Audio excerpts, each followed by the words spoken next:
سلام أو تفعل يكون عت عالم تخركوا تخطاتلتنا سلام تعنا نأخذكم يمنا حدر استي حزلكم متيزلهم كرمنا استي مصحيجن channelنا كم تلمود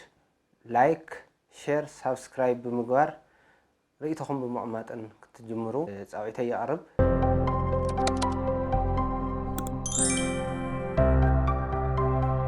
دك سوات كنبهال كاب أدمن هوان بأمساية زي أبيهر تفتيرنا نبز عالم كنمتلنا زرنا خبزح ولدتات كن سجاجر حدا عبي تسجع فتاره والناي إذا تسجع زي دما ولاد يبهر نحنا ولدنا له نحنا دما كاب بنهنا أمسايا نجي أبيهر أمسايا هنولد كنزمت فتاره تسجع عدي للناي مالتي مخدع ولد فقر ديس ويس مكرا سقاي بزح نجارنا نحلف ولد كنعبي تاينا نحلف أو حد جزاء أو حد نورا أو حد جوجو كنا أنت لنا ولنا خنعبي بزح لعلاي تحتاي بزح سقايا مكرا حصار مكرا خمنرن ولنا بزمن قد زي كم نعبن فلتيو تمشي ولدو زعب سبيل سلازي ولنا خنعبي نرخو مكرا سقاين دعا بمنتاي بينا يملك عيو عمون ولدن ولادن فقريك مسرت كيلو نزب الحتو كتال عدي قبركا إذا كلهم نحد أخوين دك ساعات كعنفسنا نفوت سلا زخنا ولد يمولنا نيدي إذا حسب انتهي دعا فتارجن ولد بأمسايا خاخبه كانت له فقرناتو كحدركا كاوت قافت أريز متأيو ويمدمو خفت أريز أجاز متأنا الأمر نحنا دك ساعات فطرنا يكون مالتي أزويله حزقون دقيمة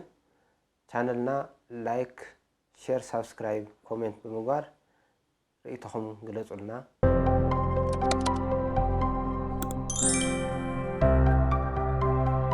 بمقصال مودع ولد كنعب انت لنا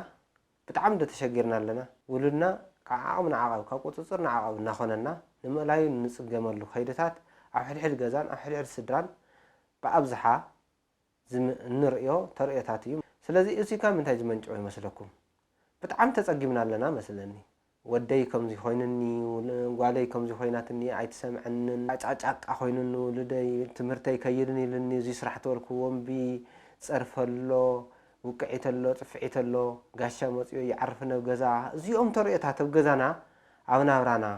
علو دو بو لك دما مسعاويو بو غيرم برخا زترفو ولد اغاطيممنا دو ويم دمو خوما خي هوننا نفرح دو خافت زلنا يعني حز كنتات نارئنا لما انتي نزي صقم زي كم مفتحي لازم حسكوه حسابات ككفلكم يه ارجعنا يه كابنا لما أنت زهوكم تمرتي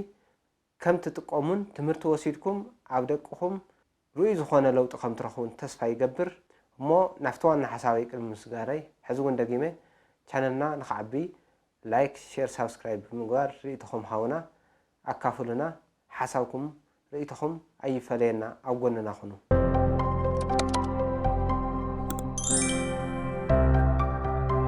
ما بولدكم حجوسات نختخون حجوات نختخونو قصيله زغلصوم نطفتات اتغبر بتفطرو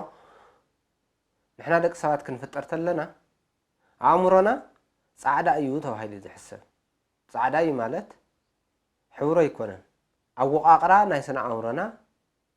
صعدا ايو مالتون زخونه حماقن صبقون زي تقمطلو كم صعدا ورقات تبهيلو يزحسب ناوز عالم كنمصت لنا امودا صعدا امروزي زبلصن زححشن فلطتن عقمن سنه مغبارن كوهالن دحر اخوينو غده ولدي غده محبرسب غده بيتسب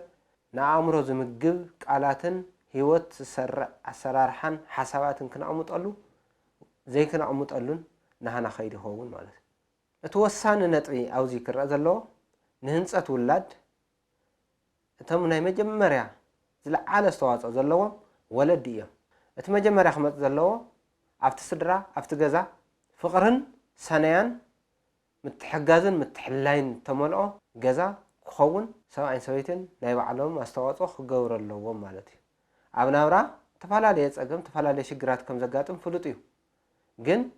ከከም እንፈትحሉ ከከም እንወስደው መፍትحታት ግን ምናልባት ተጸገም ሰላማው ኾውን ወይም ደግሞ ተጸገም ከጋደድ ናይ ባዓልና ሰዋጽልና እንበር ናብራ በተፈጥሮ ከቢድዩ ብዙሕ ሸከም ብዙሕ ሓላፍነት ሒዝካ ተኣትዎ ህይወት እዩ ማለት እዩ ስለዚ እዚ እንድሕር ደኣ ኮይኑ ኣብ ገዛና ኣብ ናብራና ስኒትን ፍቕርን ምትሕጋዝን ምርዳእን ክህሉ ክንገብር ኣለና ወሳንን እዩ ህፃን ካፍታ ተፈጠረላ መዓልቲ ጀሚሩ ኣነ ከም ዝርደአኒ መጀመርያ ህፃን ነገራት ብዓይኑ እዩ ዘወሃለል ኢለ ዝሓስብ ድሕሪ ግዜ እቲ ብዓይኑ ዘወሃለሎም ኣእምርኡ ዝረኣዮም ስምዒታት አንደወቱ እናተኸፈተ ክኸድ ተሎ ድማ ትርጉም ሂቦም ነቶም ቅድሚ ሕዚ ሪከርድ ገይርዎም ዝፀንሐ ሒዝዎም ዝፀንሐ ሓሳባትን ብዓይኑ ዝቐረፆም ነገራትን ትርጉም ምሃብ ይጅምር ስለዚ እታ ትማሊ ብዓይኑ እናርኣያ ዝፀንሐ ነገር ክንጥንቀቐላ ኣለና ህፃን እዩ ምንም ኣይፈልጥን ምንም ህፃን ድማ እንታይ ኣፍሊጥዎ እዩ ዝበሃል ኣተሓሳስባታት ብጣዕሚ ክንጥንቀቕ ንኽእል ኣለና ስለዚ ሕድሕድ ነገራት ሕድሕድ ነጥብታት ብትኹረት ሂብካ ንውልድካ መስዋእቲ ኮይንካ ሓላፍነት ወሲድካ ምስራሕ እቲ ንፅባሕ ዘይበሃል ዋና ጉዳይ እዩ እቲ ቀፂሉ ዘሎ ኣብ ውሽጢ ናብራ ኣብ ውሽጢ ሓዳር ኣብ ከባቢኡ ህፃን ክዓቢ እንከሎ እንታይ ኢና ክንገብር ዘለና ሕማቅ ቃላት ከይንዛረብ ምጥንቃቕ ምክንያቱ ፃዕዳ ወረቐት እዩ ኢለኩም እየ ሕማቅ ኣንደበት ካብ ኣፍና ብዝወፀ ቁፅሪ ንሕና ናይ ውላና መርኣያ ስለ ዝኾንና እተን ንሕና ንኽተለን ነገራት ውላና ናይ ምኽታል ተኽእሉ ብጣዕሚ ዝለዓለ እዩ ስለዚ ኣንደበትና ምንቅስቃስና ስራሕና ኩሉ ነገር ብጣዕሚ ተጠንቀቕና ክንኸውን ክንኽእል እኒሄና ሕማቅ ቃላት ማለት እዩ ኣቲ እዚ እዞም ናይ ብዕልግና ሓደ ቃላት እዞም ምስኡ ኢሎም ናይ ምድፍፋር ቃላት እዞም በሎ ሓዞ ሕድጎ ብእምኒ በሎ እንትፈሎ ገለመለ ዝበሃሉ ቃላት ነቲ ናይ ውሉድና ህንፀት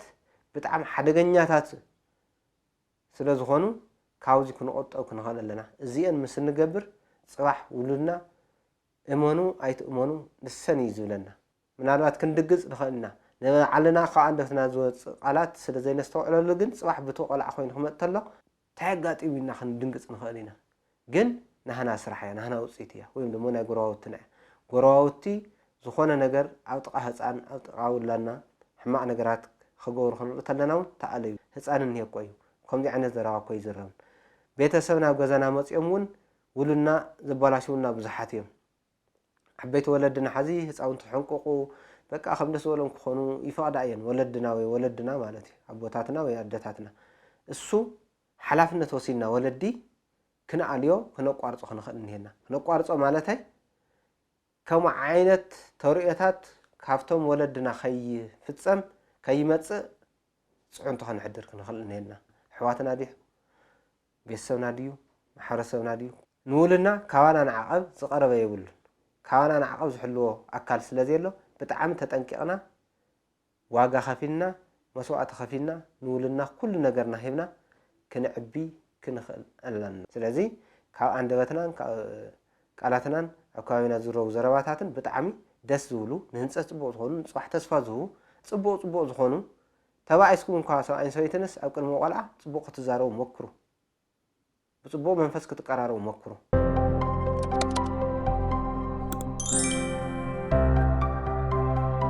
ወለዲ ብዙሕ ግዜ ተደጋጊማ ትመፅእ ሓንቲ ዓባይ ሽግር ኣላ ንህፃውንቲ ብጣዕሚ በዳሊት ማለት እዩ ንጠቕሞም መስለና ብጣዕሚ ንጎድኦም ቆልዓ እንድዩ ግደፍዎ ዝብል ሕማቅ ኣንደበት ቆልዓ እንድዩ ግደፍዎ ብዝኾነ ወለድና እንታይ ይብሉስ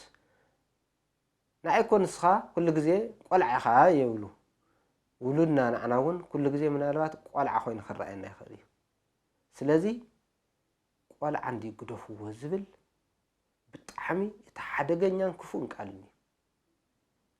ቆልዓ እዩ ብመጠን ናቱ ዕድመን ከም ተኽሊ ኮስኩስና ክንዕብዮ ኢና ዘለና እምበር ቆልዓ ተኽልስ ተኽልና ስኢላ እናጎበጠት ናሃለወት ስኢልና ንሪኣ ዲና ፍረ ሃበትናን ወይም ደሞ ዓበትንና ንገድፋ ዲና ከማ እያ ንውላድና እውን ካብታ ህፃን ኮይኑ ብዓይኑ ዝሪኣ ኣእምሩ ዝሕዛ ብኣንደበቱ ምዝራብ ዝጅምራ እዞም ኩለን ነገራት ቆልዓ ዝበሃል ነገር የለን ትኹረት ሂብካ ንውላድካ ምስራሕ ዳ እምበር ቆልዓ እዩ ግደፍዎ ብጣዕሚ ንውሉድና በዳልን ኣብ መጻኢ ሂወቶም ብጣዕሚ ሓደገኛ ዝኾነ ከይዲ ዘምፅን እዩ ካብዚኡ ወለድ ንቆጠብ ቤተሰብ ንቆጠብ ኣብዚኦም እዚኣ ተላጊባ ድማ ትመጽእ ቆልዓስ ፈጣሪ ቀጽዒ ሃብካ እምበር ንብል ኣለና ቁፅዕ ውላድ ሃበኒ ዋ ኣረበጃኹም ቁፅዕ ውላድ ድማ ጻዕዳ ወረቐት ጻዕዳ ኣእምሮ ገይሩ ፈጣሪ ሂቡና ተወዲኡ ምናልባት ተፈጥራዊ ዝኾነ ናይ ጅን ወይ ደሞ ካብ ወለዶ ግዛዕ ዝመሓለፍ ኣግሬሲቭነት ክህሉ ይኽእል ግን ዋላት ብጣዕሚ ሕማቕ ውላድ እቲ ብጣዕሚ ረባሺ ብጣዕሚ ዓቕልኩም ዘጽበልኩም ብተፈጥሮኡ ኣግሬሲቭ ዝኾነ ውላድ እኳ እንተሃለና ኮይኑስ ንሕና እንገብሮ ኩሉ ነገር ንህንፀቱ እንድሕር ተገዲስና ሰርሒናስ ናይ ጥፋኣት መንገዱ ብብዙሕ ፐርሰንት ኢና ንቐንሰሉ ዝሓሸ ውላድ ጌርና ናይ ምዕባይ ተኽእሎ ኣለና እዩ ኣይንስነፍ ስለዚ ቁፅዕ ውላድ እንተይኮነስ ቀፂዕና ንዕቢ ኣምሂርና ንዕቢ ብኣንደበት ብፅቡቕ ስነ ምግባር ክዓብዩ ንሓግዞም ንደግፎም ጽባሕ ኣይ ተፈጥሮ ርጉም ቆልዓ ዛምዛሕና ባልካ ምምራር ትኽክል ኣይኮነን ካብዚ ወለዲ ክንቆጠብ ክንኽእል እኒአና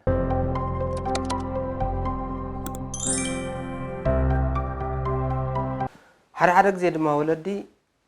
መቕፃዕ ማለት ብበትሪ ምውቃዕ መቐጥቃጥ በቃ ምፅራፍ መቕፃዕ ዝመስለና ወለዲ ድማ ብዙሓት ኢና እዚ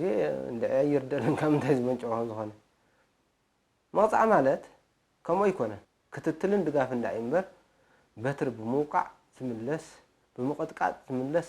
የለን ኳዳስ ዝገደደ ኣእምሮ ምብልሻዊ ዝኸውን ስለዚ ቆልዓ ብምቕጥቃጥ ኣይኮነን ስነ ምግባሩ ዝመሓየሽ ብምቕጥቃጥ ኣይኮነን ፀዋይ ዝዕሪ ኩሉ ግዜ ክትትል ጌርና ግዜ ሂብና እንድሕር ዕብናዮ እዩ ቆልዓ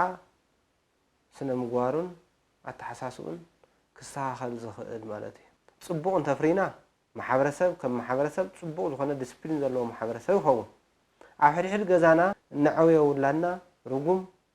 ስርዓት ዘይብሉ ስዲ እንድሕር ኮይኑ ግን ማሕበረሰብ ከም ማሕበረሰብ ዘይተቐፅዐን ብጣዕሚ ዘይከባበርን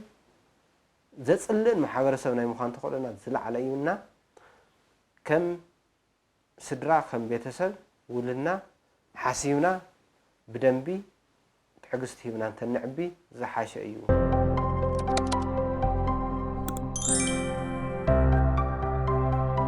እቲ ካሊእ ጣልቃ ምእታው ኣዶ ክትቐፅዕ ተላ እቲ ሰብኣይ ኣይ ዝወደይ ግደፍዮ እቲ ሰብኣይ ክቐፅዕ ተሎ እንታይ ገይርኳ እንታይ ገይርኩኝ ኣጋይሽ ናብ ገዛ መፅኦም ቆልዓ ግደፍ ኢልካ ዝኾነ ቁንጥጥ ክተብሎ ተኢልካ ወለድኻ ዓበይቲ ወለድኻ ተኮይኖም ቆልዓ እንታይ ገይርኩም ሰላም ዘይትህብዎ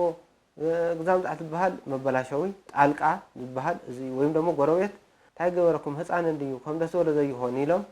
ብዙሕ ዘበላሽው ሰባትን ካብ ባዕልና ካብ ገዛ ጀሚሩ ክሳብ ደገ እዚኦም ዓይነት ሕማዓት ዝኾኑ ተርእታት ኣለዉ ንውልድ ህንፀት ናይ ተሓሳስባ ውላድና ህንፀት ብጣዕሚ በደልቲ ዝኾኑ ኣካይዳታት ኣሰራርሓታት ማሕበረሰብና እዚኦም ከምዚ ምዃኖም ፈሊጥና ከምዚ ከም ንበሃል ፈሊጥና ብኣግኡ መልሲ ክነዳልወሎም ክንኽእል ኒና እንተኾነ ኣብኡ ዘብፅሕ የለን ካብ ሄልካ ቀስ እናበልካ ትሰርሖ ነገር ብዙሕ መዓልታዊ ዝኾነ ጨቐጨቕ መዓልታዊ ዝኾነ ሰሓበግተቶ ምስ ውልድካ ኣይተኣቱን ኢኻ ስዲ ተሰዲድካ ጥራሕ ኢኻ ስኢልካ በሎ ዝኾን ኩሉ ግዜ ቅጥቅጥ ዝኸውን ስለዚ ኣብኡ እውን ኣይትወፅሕን ብደንቢ ተጠንቂቕኩም ድሕር ከይድኩም ኣብኡ እውን ኣይትወፅሕን ምናልባት ሓደ ግዜ ተጋጢሙ ድማ እተኣሪሉ መንገዲ እንቶም ነገራት ንሳቶም መልሲ ትብሉ ኣሰራርሓን ኣተሓሳስባን ብደንቢ ሓሲብካ ተዳሊኻ ምፅናሕ ፅቡቕ እዩ ኖ ክትብል እኒአ ኣዶ ክትቐፅዕ ተላ ናብ ኣቦ ቆልዓ እንተኢሉ በዲልካ ኢኻ ይቅርታ በላ ኣቦ ክቐፅዕ እንተሎ እውን ናብ ኣዲኡ ቆልዓ እንድሕር ኢሉ ውላድ ኖ በዲልካ ኢኻ ይቅርታ በል ዝብል ነገር ክነለማምዶም ክንኽእል ኒና እቲ ሓደ ወቂዑ እቲ ሓደ ይቀዋጥሮም እቲ ሓደ ወቂዑ እቲ ሓደ ይቀዋጥሮም እንድሕር ኮይኑ ግን ቆልዓ ኩሉ ግዜ እዩ ዝደሊ ኣብዚኣ ሓንቲ ኩሉ ግዜ ንስሓታ ድማ ኣባና ሓበሻ እንትፈል ትፍስበል መን ይውዒኳ ንዓስ ንዓስ ዝወደ እዛ ጓል ንዕስቲ መንዳኒ ይውዒኩኝ እንትፍማል እዛ ጓል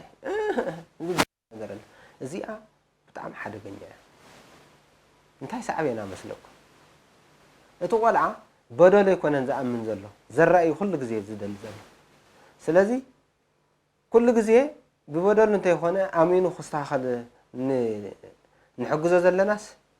በዲሉ እውን ንበደሉ ብትኽክል ክቁፀረሉ ዘራይ ክደሊ ተበዲሉ እውን ከምኡ ኩሉ ግዜ ቅጥዕ ዘይብሉ ክኸውን ማለት እዩ እዚኣ ንተኣመበላ ኩላህና እንድሕር በዲሉ በቃ ስሬስ ክንኾን እኒሄና እዚኣ ጥፋኣትካ እያ ጥፋኣቱ ብናይ ቆልዓ አንደበት ብናይ ቆልዓ ዝርድኦ መልክዕ ጌርና ክነርድኦ ዳኢና ዘለና እምበር ትፈል መንውዕካ ታይዶ ገለ ዝበሃል ሕማቕ ነገር መቋርጥ ንህና ቆልዓ ወዲቑ እውን ወደ ኢልካ ዓዊልካ ከይድካ ኣደናጊፅካ ገዛ ምዝኣ ዝግበር ነገር ብጣዕሚ ሓደገኛ እዩ በቃ ወዲቕካ ዝትሳእ ምዃኑ ናይ ፈተና ናይ ህይወት ከይዲ ምዃኑ ክነርድኦ ዳኢና ዘለና እምበር ብምውዳቑ ካሊእ እዚኡ ፍልጠይ ዝሓለፈ ቀልጠጠራት እዩ ንጠንቀቐሉ ክብል ይደሊ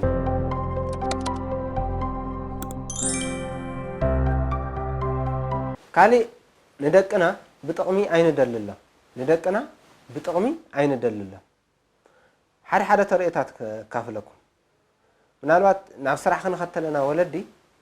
ንኣሽተን ውሉድና የሽግርና እዮም ምሳኻ እየ ክኸድየ ግዛም ዝዓት ዝብሉ ነገራት ማለት እዩ እንታይ ኢና ንዎም መልሲ ናይ ሎሚ ወለዲ ቀደም ስኳ ከምኡ ነበርና ንብናህና ግዜዋ ናይ ሎሚ ወለዲ ግን ከምኡ ዝገብሩና ውላድና እንታይ ኢና ንብሎም ብሽኩቲ ክማልአልካ እየ ከረሜላ ክማልአልካ እየ ሊካሊካ ክማልአልካ እየ ኬክ ክማልአልካ እየ እንታይ ክማልአልካ እየ ኢልካስ ብጥቕሚ ደሊልካ ንትቆልዓስ ሱኽ ክብል ክፀንሕ እንድሕር ኣለዎ ኮይኑ ገዛ ብካሊእ መንገድታት ኢና ብጥበብ ኢና ክንሕዞ ዘለና እምበር ጥቕምታት ብምሃብ ንቆልዓ ክንጥብሮ ምምኳር ስሕተት እዩ ሰባት ናብ ገዛና ክመፁ ከለዉ ገይሾም ቅርሺ ንቆልዓ ምሃብ ዝበሃል ኣሎ ኖ ቆልዓ እውን ካሊእ ንስኻ ዘየለኻሉ እውን ከይቕበል እውን ምምሃር ካልኦት እውን ኮነ ብሽኩቲ ድዩ ከረሜላ ድዩ ቅርሺ ድዩ ከይህብዎ ምክልጋል ምዝራብ የድሊ ምክንያቱ እዚኦም ኢሎም ናብ ካሊእ ፀገማት እዮም ትውላድ ዘምፅኡ ገንዘብ ይለምድ ጥቕሚ ይለምድ ንዓበይ ምስ ከደ ወይ ምስራዕ ወይ ምልዓል ካብ ጎረቤት ካብ ከባቢ ካብ ዓዲ ቅጥዕ ዘይብሉ ውላድ ናይ ምዃን ተኽእሉ ዝለዓለ እዩ ስለዚ ዘን ጥቕሚ ምድልን ሰባት ዝህብዎም ቅርሲ ወይ ቁማጥመታት መጫወት ዝበሃል መስሓብታት ኣይጠቕመካ እዚ እኮ ሕማቕ እዩ ከም ኮይኑ ኢልና ንውሉድና መርዳእ ዳ እዩ ዘለና ወይም ደሞ ብጓኑ ክንከላኸሎ ክንኽእል ኢና ተኸታተልተይ እስኹ ኢልኩም ሓሳብ ምግዛእ ጥራሕ ዘይኮነ ሓደ ሓሳብ ይደሊ ኣነ ሓሳበይ ሸምቱ ሓሳብኩም ክሽምት ይደልየ ኣብ ናይ ርእቶ መውሃቢ ኮሜንት ቦክስና ርእቶኹም ኣቕምጡ ሓደ እዚ ክብል ይደሊ ከምቲ ኩሉ ግዜ ለበዋይ ድማ ቻነልና ክዓቢ ናብ ኩሉ ተበፃሕነት ክልዎ ድማ ይዳኸም እውን ስለ ዘሎ ላይክ ሼር ሳብስክራይብ ብምግባር ምንም ኣይቕነሰኩምን ድጋፍኩም ሓገዝኩም ኣይፈለየና ክንብል ንደሊ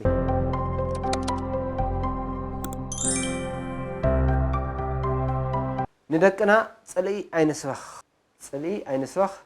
እከለ ዝበለካ እከለ ከምዚ በለካ ከምዚ ኮ እዩ ኣዴኻ ከምዚ ኮ እያ ሓፍትኻ ሓውካ ብሓጉኻ ሓትነኻ ኮኻ እንዳእከለ ዝበሃል ናይ ፅልኢ ጎስጓስ ፅልኢ ንውሉድና ኣይነምህር ይቅርታ ነምህር ሰላም ነምህር ፍቅሪ ነምህሮ ከምኡታት ከጋጥሙ እንተለዉ ከምኡታት ዓይነት ተርእታት ከጋጥሙ እንተለዉ ድማ ኣግልል ክነብር ክንኽእል እኒሄና ወይም ደሞ ንኡ ብጣዕሚ ክነግደስ ክንኽእል እኒሄና እዚኡ ብጣዕሚ ወሳንን እዩ ምክንያቱ ብፍቅሪ ዝዓበየ ውላድ ሕጉስን ንዓዲ ዝኸውን ንወለዱ ዝኸውንን ፅባሕ ድማ ዝለዓለ ደረጃ ዝበፅሕን እዩ ዝኸውን ዓርሱ ክከላኸል ብጥበብ ዓርሱ ክከላኸል ካብ ፀላእቲ ክከላኸል ብውሕሉል መንገዲ ዓርሱ ክሕሉ ጥንቁቅ ክኸውን ንምሃሮ ጥንቁቅ ክኸውን ምምካር ፅልኢት ምምካር ማለት ኣይኮነን ግን እከለ ዝበለካ እከለ ዝገበረካ እከለ እኮ ከምዚ እዩ ንዓና እኮ ይፈትወናን እከለ እኮ ከምዚ ዝሓስበና ዝብሉ ዋላ ውሽጥና ዘለዉ ነገራት ንውሉድ ብምሕልላፍ ሓደገኛ ስለ ዝኾነ ብጣዕሚ ንጠንቀቕ ውሉድና ናይ ማሕበረሰቦም ባህልን እሴትን ክፈልጡ ንሓግዞም ኣመፃፅኣ ማሕበረሰቦም ኣመፃፅኣ ወለዶም ቤተሰቦም ዓዶም ታሪኾም ኣብ መዓልታዊ ምንቅስቃስና ክነምህሮም ንመኩር ብጣዕሚ እዩ ዝሕግዞም ንውሉድካ ብዙሕ ግዜ ምሃብ ብጣዕሚ ኣብ ስራሕ ክትኮን ትኽእል ኢኻ ግን ካብ ስራሕ ወፃእ ዘላ ግዜኻ ግን ንውሉድካ واقع كفيلك جزي هبو نسدرا بيتك جزي هب فقر هب مخر هب معد هب كفيلك تايلك سرح دحر ولدك كو نولدك هتنبر مبر نوع الخاطئ نجر يلا ኣብ ስራሕ ተኮይኑ ንውልድ ገዛ ተመጽሓውን ንውልድካ ምሕሳብን ምንክብኻብን ወሳንን እዩ ንውልድና ግዜ ይህንና ኣብ ጥቆም ኮይና ነዳምጾም ክቐርቡና ጽባሕ ጸገም ከጋጥሞም ተሎ ከማኽሩና ምንታን ቀሪብና ይህን ምሂን ንወሎም ግዜ ንሃቦም ንሓግዞም ክትትልን ድጋፍን ንግበረሎም ማለት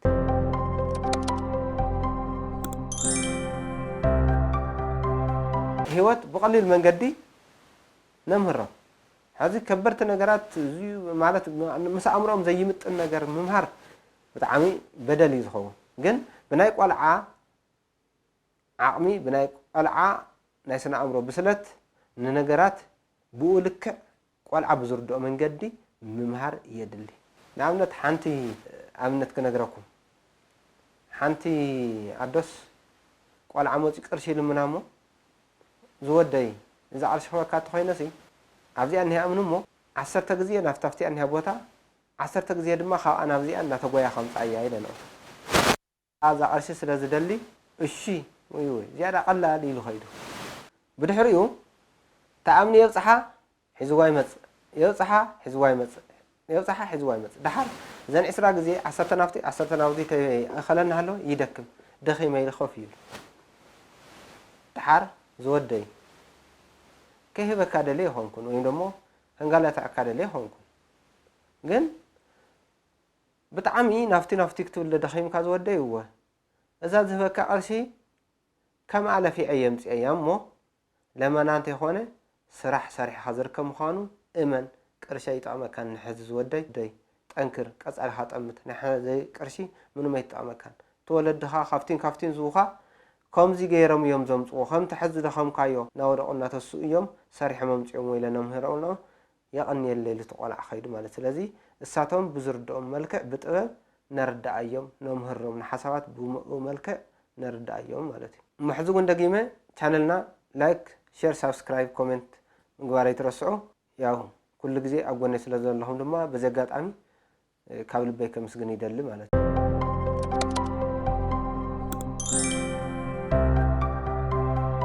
تخالي ولنا عرس أمنت كلهم نحجزهم عرس أمنت كي صحتون تيكونس نتصحتون نكون مهارو نتواعيهم كاب صحتي سزمها لذي أنا خصحتي يزيو هجبر يزي أدي هجاجنا ولا قال عام لحد فرح خوين منهم سرح يخلم منهم أمراو عبيد كم صيحنا تحسوا عبيد كم صيحنا سلذي ملا عرس أمنت نهبهم حلف النتات نهبهم